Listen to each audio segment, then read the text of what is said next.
What's up, guys? So I wanted to make this video real quick before I did Newswave. I just want to talk to you a little bit about some stuff that came out today from one of the Switch events that people were attending. They actually had a cell phone that could take thermal pictures, and what was great is it was able to capture heat and everything, heat signatures from the Nintendo Switch itself. And what these heat signatures do is it basically tells you where something is extremely hot, where it's cold, and it can even take actual temperature readings down to the 0.1 Celsius, which is awesome because now we have an idea of how hot the Switch gets and how it disperses its heat. And I have to say, the Switch actually does a really good job dispersing heat, and it's actually pretty clever the way they have it situated. First off, I want to say the Switch actually does not get very hot at all. In fact, you're going to see a picture here of them playing Mario Kart, and this is the hottest temperature they have on record that they actually recorded with their phone, and it only came in at 37.6 degrees Celsius, which is a little under 99 degrees Fahrenheit. So the entire Switch itself, and this is the internals, of course. I mean, they're measuring kind of the outside temperature because that's all the thing can see.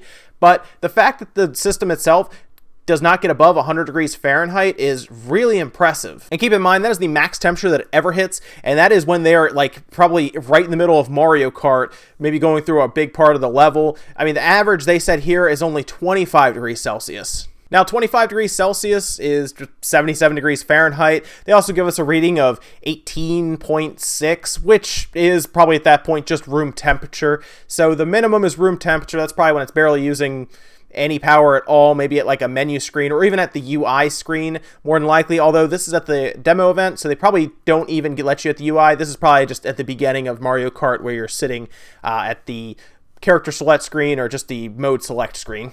What's great, though, is the pictures themselves show us where the heat is most concentrated. Now, if you're looking at the Switch and you're holding it like this, the actual heat signature looks to be on the right side of the base unit. That should be where the heat sink is situated. That should not surprise any of us because remember, the vent is right at the top there. That's where the heat is expelling with a fan. There should be a heat sink that then runs in front of that fan, so the fan is just pushing air out through the heat sink into the vent. Now, what's really cool about the way that they are cooling this system, of course, they are using an active cooling system. We all already know this. There is a fan that is blowing air up and through here. What's really cool, and I really like about this, is it does not seem to transfer a lot of heat to the Joy-Cons. Now, the reason for that is because, keep in mind, the Joy-Cons are not part of that center tablet. Remember, those are slid onto it so that there is like an air gap, however small, between them. So even then, you won't get really good heat transfer between them. They want to keep everything on that little tablet so that the fan can do its job and get the air away from it, get the heat away from it. And this is really exciting because when you're holding it, you're mostly holding those Joy-Cons. You don't get very far into the tablet with your hands. You'd have to have massive, like Andre the Giant hands for that to work. More than likely, you're going to be holding it like normal, and you won't really feel the heat at all. On the right side, though, I will say, right where that crease is, you may feel a little bit of heat, but it does look like it starts to cool down as it gets closer to that Joy-Con right on the edge, so you may not feel heat as much. And keep in mind, the hottest part that they could find of this was roughly 98 degrees Fahrenheit. That's definitely not anything that's super hot. I mean, on a hot day where I live, we could easily get up to that at certain times during the summer, and that's not bad. I don't think the actual system at 98 degrees Fahrenheit is anything major. And keep in mind, that is the max, the average. This is the average they recorded while playing Mario Kart at that time. Was still not very hot. Remember, it was about 25 degrees Celsius. That's only 77 degrees Fahrenheit. I really wish, though, that they had taken pictures of the Switch when it was in the dock, because keep in mind, that's when the actual fan is going to have to work, because they have talked about it increasing clock speed when plugged in, which makes a lot of sense. You don't have a battery to be hampered from. Now, some of these are plugged into a charger. I don't know, we don't know anyway, if that affects the clock speed. Maybe these things were running at a higher clock rate because it's plugged in.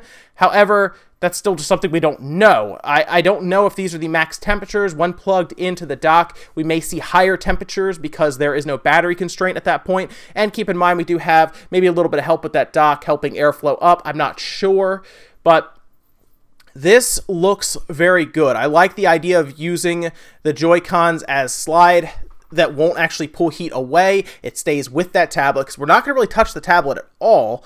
And when it's on, like, for example, a table, we won't touch it either. We'll just be using the Joy-Cons like normal. So heat transfer is impressive. I was really hoping when these temperatures came out that I would have some idea of what chip is in there, but really, we still don't. So the only temperature test I could find for the Android TV, the Shield TV, was done by AnandTech, and they actually took like benchmarks. And in this case, they took a graphics bench battery life test that takes like a big T-Rex, puts it on screen, stresses the chip like crazy, and they ran that for 2 hours on loop. Now, after that loop, they went ahead, took a picture of the Android Shield TV using one of those, again, thermal cameras, and they were able to record a temperature of the casing at 34 degrees Celsius. Unfortunately, this doesn't tell us the whole story because we don't get, I would assume, the actual core chip temperature, because that is also probably pulling from the heatsink that is being cooled by the fan. So unfortunately, it does not give us the exact reading I would like. There's also space between the thermal that chassis and the heatsink as well that could affect those temperatures. If they had taken it apart and actually done that with the chassis open, it might be a little easier to get a good reading. However, the Android Shield TV appears to run, which is weird, cooler than the Switch does in handheld mode with that max of 37 degrees Celsius. So now I am really confused about this chip. It has to be heavily customized by NVIDIA, and the more I think about it, the more I believe that this Switch chip is in some way more powerful than the X1, whether it's just heavily customized by NVIDIA. Maybe, to be honest, it can't even be compared to the X1, and it's just a very unique chip at this point. That's still kind of what I'm going with, but it's also possible that the slim form factor of the Switch is affecting the cooling. Remember, the Android Shield TV, while it is small, still has space, and I do know it has a larger heatsink, so it's very possible that the Switch has a smaller heatsink to accommodate that slim form factor. Either way, guys, let me know what you think of these temperatures. I'm very happy because they don't seem to push any heat to the outside on this Joy-Con, so we should get a very comfortable experience. Of course, when it's in the dock, you won't be near it, so you won't feel heat anyway. But let me know what you guys think. I think this looks good. Unfortunately, it doesn't tell us much about the chip. But either way, I will see you guys tomorrow morning for Newswave.